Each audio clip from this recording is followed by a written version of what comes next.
Hey guys, today I'm going to be reviewing the Topo Athletic Magnifly 3. I debated reviewing the shoe for a while because I didn't get them for maybe 6 to 8 months after they were released, and then it's been a minute since I've even gotten them. So they've been on the market now for over a year and a half, maybe 2 years coming up anyway. The Topo Athletic Magnifly 2 were one of my favorite shoes.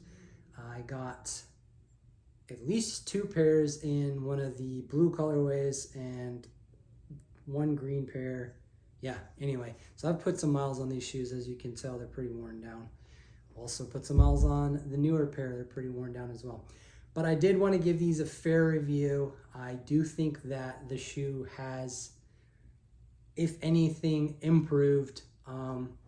It's pretty similar to the other shoe, but I'll put that one out of the way for a minute. Anyway, it is not a zip foam. So Topo Athletic came out with zip foam probably just after these shoes were released.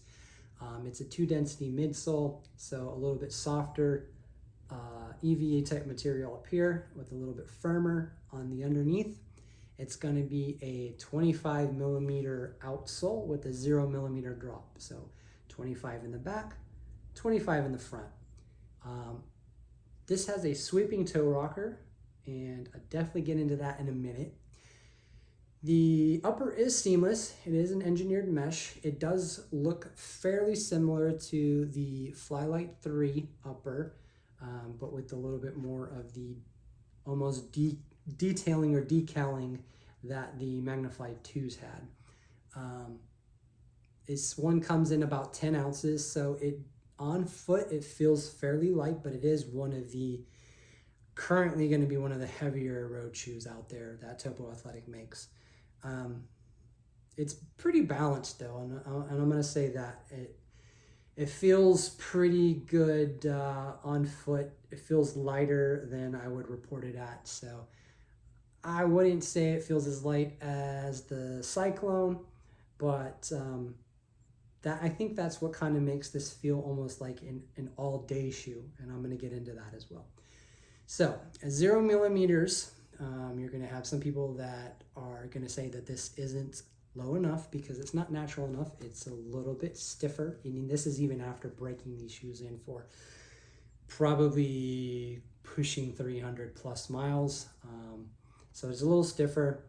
It does have a sweeping toe rocker like we said before, so that's going to aid in forefoot propulsion. So your true zero droppers are going to be like, this is not a barefoot or minimal shoe, even though it is a zero drop shoe.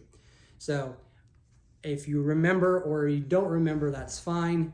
When I reviewed this shoe, the Magnifly 2s, I compared them to the Ultra Torrens, and I can't remember what model it was.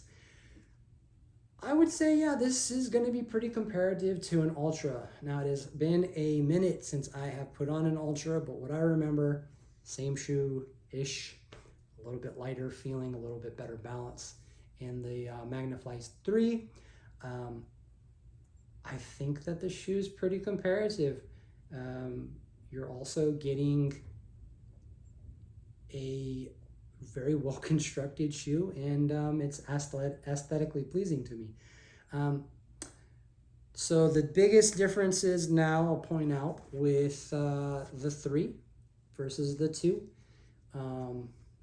Disregard the Velcro. I used the 2s for a Beach Ultra. You're going to have a little bit more padding here in the back on the heel collar of the 3 versus the 2. Again, we took away all of the engineered overlays, all this plasticky feeling. But that is one thing that I really liked about the 2 that kind of made it an almost a trail shoe for me, was this overlay that created like a toe bumper. I really liked that. Now with the 3, you still get one, but it's underneath, so if you kick anything hard, you might tear your upper. So this shoe being an all-day, everyday shoe or an all-day shoe, I ran over 50 miles in an Ultra in the 2s. I would definitely consider this for maybe 100 miles even.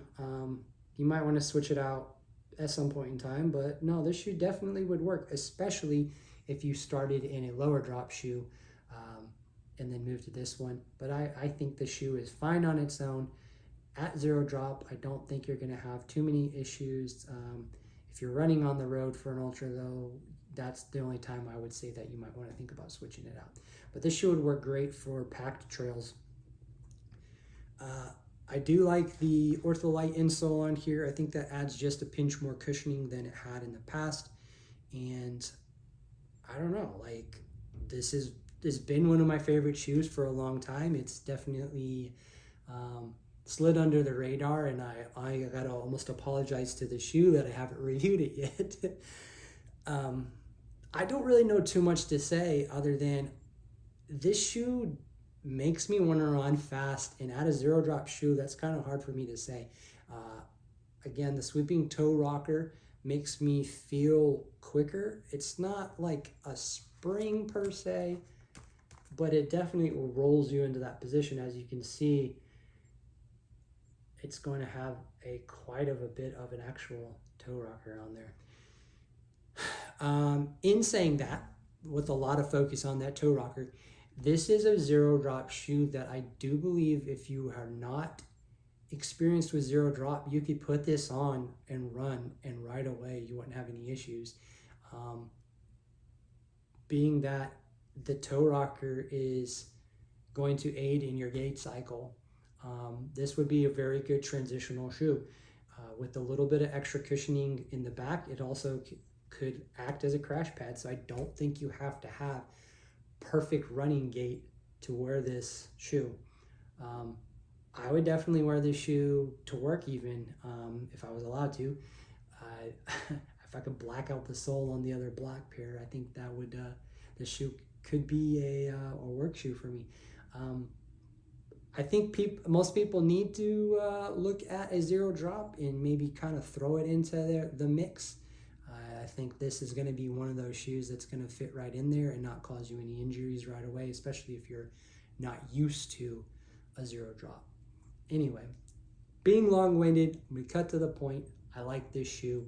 I've loved this shoe for a long time. It doesn't get the respect it deserves. I know they're not bringing one out for a while, and that's why I'm doing this review, but I hope the next one is just as great as this one, and even better. If you guys have any questions, please drop them down below. Let me know what you think, and I appreciate you for watching. Have a great day.